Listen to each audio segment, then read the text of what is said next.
Hello student, कैसे हो आप लोग। तो मुकुंद क्लासेस के 9th क्लास के इस बैच में आपका बहुत स्वागत है। तो आज हम लोग क्या करेंगे कि इससे पहले हम लोग देखे थे पॉलिनोमियल्स, हम लोग खत्म कर चुके थे आर.एस. अग्रवाल बुक से, ठीक है। बट न्यू एनसीईआरटी बुक जो हमारा आया है, आप देख सकते हो क्या है, दैट इज गणित मंजरी, ठीक है। तो इसमें हम लोग को इसका क्या करना है, इससे हम लोग पॉलिनोमियल का क्वेश्चन सॉल्व करेंगे, ठीक है। बहुत बार लगता है कि एनसीईआरटी इजी है, तो कुछ तो इजी है, बट एनसीईआरटी बनाना जरूरी है क्योंकि ये हम लोग का बेस है, ठीक है। तो इसमें हम लोग क्या कर रहे हैं, आज 2.1 इसका एक्सरसाइज क्लियर कर देंगे, ठीक है। तो चलिए हम लोग क्वेश्चन देखते हैं। फर्स्ट है हम लोग का इसमें introduction to the linear polynomial chapter 2 का 2.1 का एनसीईआरटी बुक से पहला क्वेश्चन है कि find the degrees of the polynomial, ठीक है।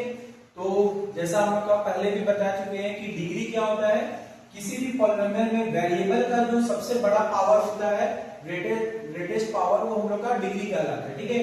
तो इस पॉलिनोमियल में x वेरिएबल है, x का सबसे बड़ा पावर 2 है, ठीक है। तो इसका डिग्री क्या होगा, that is its degree is equal to 2। ये आंसर हो जाएगा, ठीक है। क्यों आंसर होगा 2, क्योंकि इसका जो वेरिएबल है उसका हाईएस्ट पावर क्या है, 2 है। यहाँ एक कुछ नहीं यानी 1 है और इसका पावर दिया हुआ 2। तो x का और कोई वेरिएबल x के अलावा नहीं दिख रहा है, तो इसलिए इसका हाईएस्ट पावर 2 होने के कारण इसका डिग्री हो जाएगा 2, ठीक है। हम लोगों को सिर्फ डिग्री बताना है, ठीक है। इसका रीजन भी नहीं बताना है, फिर भी हम रीजन समझा रहे हैं, जरूरत पड़ेगा तो आप लिख सकते हो। सेकेंड है हम लोग का y³ + 2y - 1, ठीक है। यहाँ पर हम लोग देख रहे हैं ये y वेरिएबल वाला पॉलिनोमियल है, ठीक है। तो y में इसका पावर कुछ नहीं यानी 1 है और इसका पावर 3 है, तो सबसे बड़ा पावर क्या होगा 3, तो that's why its degree is equal to 3। ये इसका आंसर हो जाएगा, ठीक है। फिर है क्वेश्चन नंबर इसका 1 का 3, इसमें हम लोग देख रहे हैं -9 दिया हुआ है, ठीक है।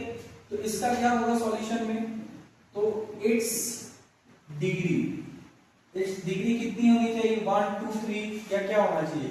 तो देखो सबसे पहला हम लोग अभी बताया कि डिग्री क्या होता है, पॉलिनोमियल में वेरिएबल का हाईएस्ट पावर को डिग्री बोलते हैं। बट यहाँ पर तो वेरिएबल है ही नहीं, ये तो कांस्टेंट टर्म है। तो जब वेरिएबल नहीं है तो उसका डिग्री क्या हो जाता है, 0 हो जाता है, ठीक है। इसलिए इट्स डिग्री इक्वल टू क्या होगा, 0, ठीक है। जब भी कोई कांस्टेंट पॉलिनोमियल होगा तो उस केस में उसका डिग्री कितना होता है, 0, क्योंकि वेरिएबल एब्सेंट होने के कारण उसका पावर 0 हो जाता है, ठीक है। नाउ फोर्थ वन हम लोग का क्या है कि इसमें z हम लोग का क्या है, वेरिएबल है, ठीक है। तो z का पावर कुछ लिखा हुआ नहीं, दैट मींस 1 है। क्यों, क्योंकि किसी का पावर 1 होने से वो सिंपल एज इट इज लिखा जाता है, इसलिए दैट मींस z का पावर 1 लिखो या ना लिखो, वो क्या है हम लोग का पावर 1 ही माना जाएगा, ठीक है।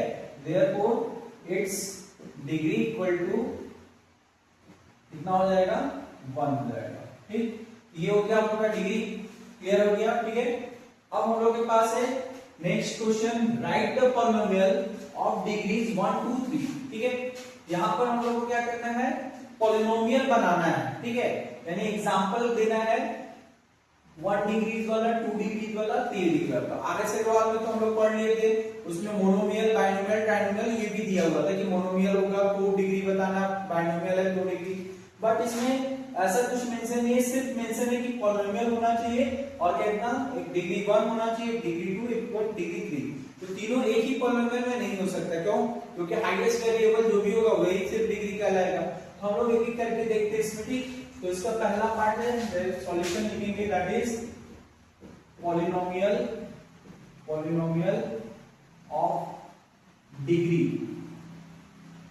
1 इज, देखो तो पहला हम लोग को 1 डिग्री, अभी देखो इस जो क्वेश्चन नंबर 1 बनाए थे उसमें डिग्री क्या है, 1 कब आएगा, जब वेरिएबल एक रहेगा, ठीक है, और एक ही वेरिएबल रहेगा, उसका पावर 1 होना चाहिए, ठीक। हम लोग क्या कह सकते हैं, इसका एग्जांपल भी वहां सेट कर सकते हैं या डायरेक्ट लिख सकते हैं, इज इक्वल टू मान लो हम 2x + 5 कर देते, ये वेरिएबल हो गया अपने पास x और इसका कोई पावर नहीं, दैट मींस 1 है, ठीक है।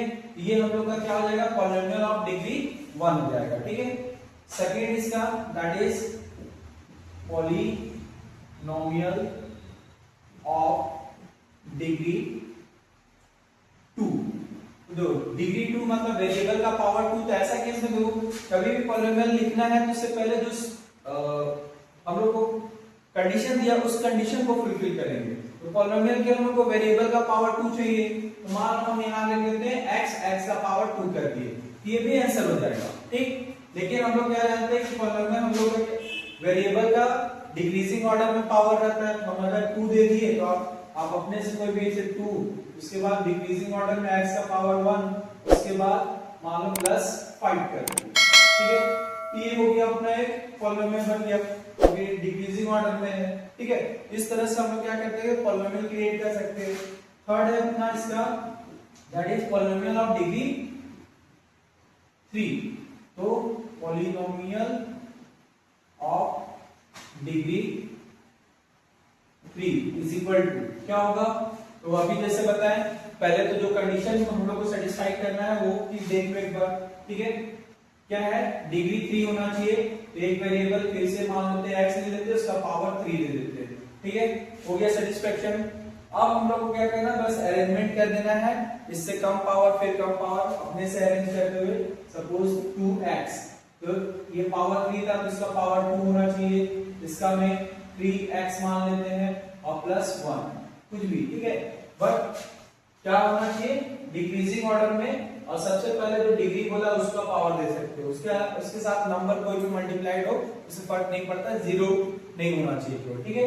ये हम लोग का क्या होगा फर्स्ट क्वेश्चन नंबर 2 का तीनों का एग्जांपल विद डिग्री, ठीक है। क्वेश्चन नंबर 3 है, हम लोग को क्या करना है write the coefficient of x² and x³ in the polynomial. तो क्वेश्चन नंबर 3 क्या बोल रहा है that is what are the coefficient of x³ and ये x² है, x² and x³ in the polynomial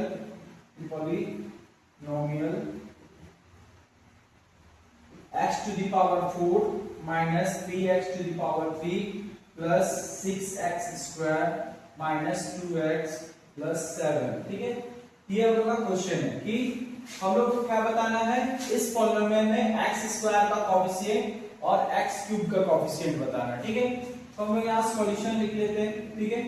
अब देखो कोएफिशिएंट बताए थे कि जो भी टर्म के बारे में बताया जा रहा है उस टर्म को पहले आइडेंटिफाई करो कहाँ है, और उसके साथ जो भी उसके साथ मल्टीप्लाइड है, ठीक है, वो पार्ट ही उसका क्या बन जाता है कोएफिशिएंट। जैसे इसका बताया था आप पार्टी में कहीं जाते हो फैमिली के साथ, उसके बाद सब अपने अपने एज ग्रुप में चले जाते हो, वहां जाने के बाद कोई आपसे पूछता है कि आप किसके साथ आए हो, तो आप जिसका साथ आते हो वो आपका कोएफिशिएंट बन जाता है, ठीक है। उसी तरह पॉलिनोमियल में जैसे x² का कोएफिशिएंट पूछ रहा है तो हम लोग पहले x² को देखते हैं, तो x² ये है अपना, ठीक है। अब इसके साथ क्या मल्टीप्लाइड है तो प्लस 6 मल्टीप्लाइड है, तो इसको छोड़ के जो भी इसके साथ मल्टीप्लाइड है वो क्या बन जाएगा इसका कोएफिशिएंट हो जाएगा, ठीक है। उसी तरह x³ का कोएफिशिएंट क्या है, यहाँ x³ है, x³ के साथ क्या मल्टीप्लाइड है -3, तो x³ का कोएफिशिएंट क्या हो जाएगा -3। बहुत इजी है, तो चलिए हम लिखते हैं, लिखेंगे that is coefficient of first x² is equal to, तो x² का क्या है +6, तो प्लस लिखने की जरूरत नहीं, बस 6 लिख देंगे, ये अपना कोएफिशिएंट हो गया x² का, ठीक है। एक और है x³, तो यहां लिखेंगे coefficient of x³ is equal to, तो x³ कितना है, यहां पर ये x³ का टर्म है जिसके साथ क्या मल्टीप्लाइड है -3 मल्टीप्लाइड है, ये हो जाएगा इसका कोएफिशिएंट -3, ठीक है। तो इस तरह से हम लोग किसी भी गिवन पॉलिनोमियल का जो भी जिस टर्म का भी कोएफिशिएंट बोलेगा तो उस टर्म को पहले तो आइडेंटिफाई करना है और उसके साथ देखना है कि वो कौन सा पार्ट उसके साथ मल्टीप्लाइड है, ठीक है। तो बस उसका मल्टीप्लाइड पार्ट को ही लिख देना है।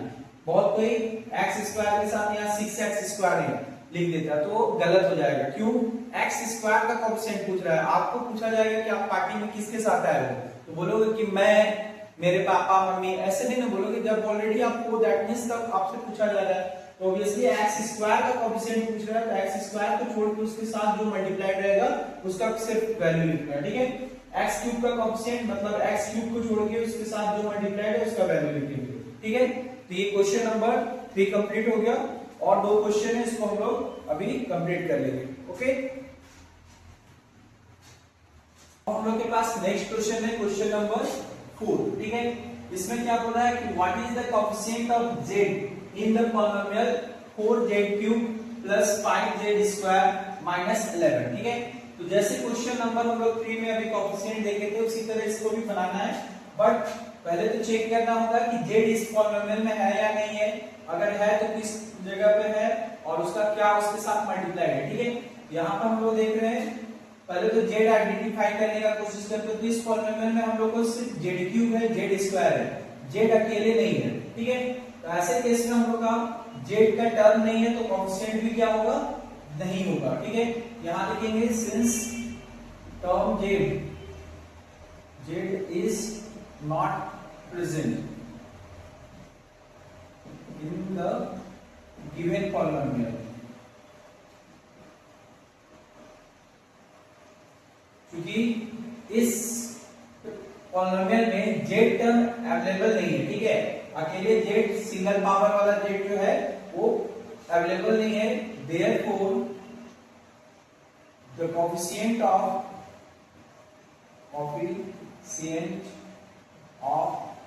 z is equal to 0, क्योंकि जो चीज नहीं होता है दैट मींस वो 0 से मल्टीप्लाइड रहता है, तो 0 से मल्टीप्लाइड होते हैं 0 और 0 को हम लोग ऐसे दिखाते नहीं है, इसलिए हम लोग क्या होगा coefficient of z equal to 0, ठीक है।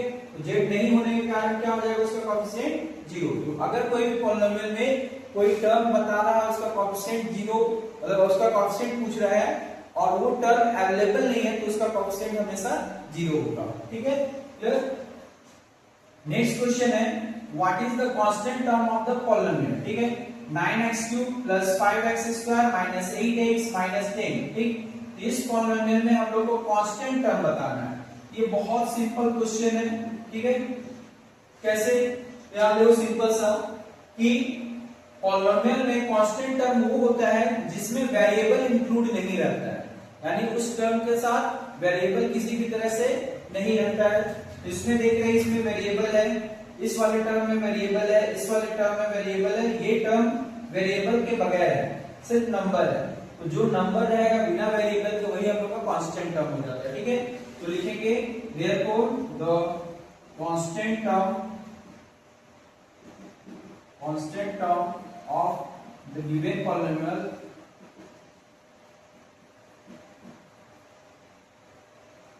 is equal to क्या है 10 है, लेकिन उसका अपना साइन माइनस है तो माइनस 10 हो जाएगा, ये इसका फाइनल आंसर, ठीक है। तो इस तरह से एनसीईआरटी का 2.1 हम लोग कंप्लीट किए। आई होप क्लियर हो गया होगा सारा क्वेश्चंस, ठीक है। और क्वेश्चंस में बारीकी से ध्यान रखना है कि किस चीज को कैसे बोलना है और किस तरह से बोला जा रहा है उसको पकड़ना है, ठीक है। और उसके अकॉर्डिंग ही हम लोग को आंसर देना है। कोएफिशिएंट क्या होता है वो क्लियर हो गया, डिग्री क्या होता है वो क्लियर है, आपके पास कांस्टेंट टर्म क्या है वो क्लियर है, ठीक है। तो इसको ध्यान में रखते हुए आप और क्वेश्चंस बना सकते हो। बाकी और आरएस अग्रवाल का जो पहले बना हुआ वीडियो आप उसका मदद ले सकते हो, ठीक है। तो हम लोग नेक्स्ट एक्सरसाइज के लिए मिलते हैं नेक्स्ट वीडियो में, तब तक के लिए all the best and take care. Subscribe and share जरूर कीजिएगा ताकि मैं और लोगों के पास आपकी तरफ पहुंच सकूं। Thank you and have a nice day.